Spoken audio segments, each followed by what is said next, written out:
নমস্কার বন্ধুরা, আমি তোমাদের ছোট্ট সমুদ্রী। আমি বাবা মার সঙ্গে দীঘা বেড়াতে গেছিলাম। দেখো মেয়ের আবদারে হঠাৎই চলে গিয়েছিলাম দীঘা ঝটিকা সফরে।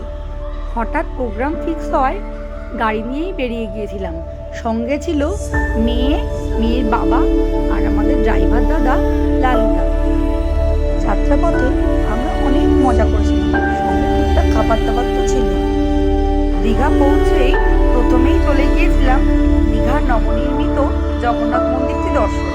কার কার এখনো পর্যন্ত দীঘার এই মন্দিরটি দর্শন করা হয়ে গিয়েছে কমেন্টে জানিও। এতদিন দীঘা বেড়াতে আসতাম আমরা সবাই সমুদ্রের টানে, এবার থেকে কিন্তু এই জগন্নাথ মন্দিরটিও যুক্ত হলো।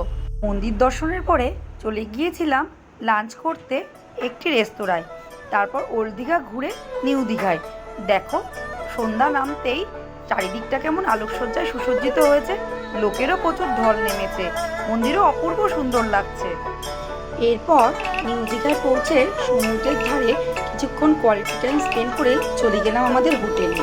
রাত্রি যাপন করে পরের দিন ব্রেকফাস্ট করে বেরিয়ে পড়লাম বাড়ির উদ্দেশ্যে। বাই বাই বন্ধুরা।